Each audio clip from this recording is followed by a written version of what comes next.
সেভাবে যাতে তাকে ফেরত দেয়। আর আপনাদের সবার উদ্দেশ্যে বলি, এখানে সকল রাজনৈতিক দল সবাই উপস্থিত আছেন, আপনারা গত 1 বছর ধরে আওয়ামী লীগ পালিয়ে যাওয়ার পরেও আপনারা যেই কাজটা করতে পারেন নাই, আপনারা কালচারাল ফেসিজমকে অ্যাড্রেস করতে পারেন নাই। বাংলাদেশে একটা মানুষ, শুধুমাত্র একটা মানুষ পেরেছিল এবং আজকে সেটার প্রতিদান তাকে এইভাবে দিতে হচ্ছে। আপনারা যত সুশীলতা করছেন সেটার প্রতিদান আমার ভাইকে দিতে হচ্ছে। আপনারা যেভাবে মিডিয়াকে তথ্য সন্ত্রাসের মাধ্যমে বারবার যেভাবে নেগেটিভ উৎপাদন করছে, সেটার পক্ষে যে আপনারা সম্পত্তি উৎপাদন করছেন সেটার প্রতিদান আমার ভাইকে দিতে হচ্ছে। আমরা কিচ্ছু বলে যাচ্ছি না, আমরা জানি মিডিয়াতে কে কে উল্লাস করেছে। গত 2 দিন আমাদের চোখে শুধু অস্ত্র দেখতেছেন, আমাদের বুকে ভেবেছে পার হচ্ছে, এটা আপনারা এখন দেখেন নাই। আমার ভাই ফেরত আসবে, বাংলাদেশের স্বাধীনতা সার্বভৌমত্বের পক্ষে কথা বলবে এবং এই মিডিয়াতে যারা বিভিন্ন বয়ানের মাধ্যমে আমার ভাইকে হত্যাযজ্ঞ করার চেষ্টা করেছে, আমার ভাইয়ের জীবন মৃত্যুর সমীকরণে যারা বারবার উল্লাস করেছে, যারা বিজয় উদযাপন করেছে, আমি তাদের সবাইকে চিহ্নিত করে রাখছি।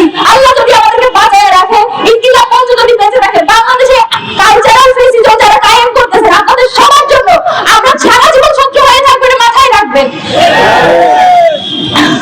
আমি আপনাদের কাছে এইটাই দোয়া করবো, আপনারা যে যেখানে আছেন, আমরা আওয়ামী লীগের প্রশ্নে সবসময় সবাই এক থাকি।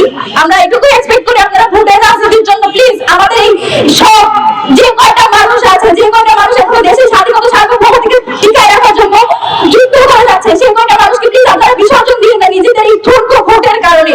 বাংলাদেশের স্বার্থ আপনাদের এই ভোটের চেয়ে অনেক বেশি, আপনাদের নিজস্ব যে ব্যবসা বাণিজ্য সেসবের চেয়ে অনেক বেশি বাংলাদেশের স্বাধীনতা সার্বভৌমত্বের যে দাম সেটা প্লিজ আপনারা বিসর্জন দিবেন না, সেটা বিক্রি করে দিবেন না।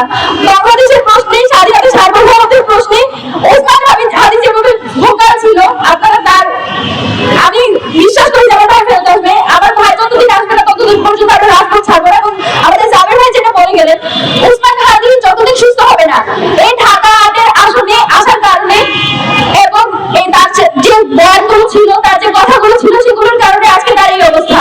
এবং আমি জাবের ভাই, আমাদের ইনকিলাব মঞ্চের যত মেম্বার আছে, আমরা আপনাদের সাথে নিয়ে সংগ্রাম জারি রাখবো এবং ওসমান হাদিকে ইনশাআল্লাহ আমরা সংসদে পাঠাবো।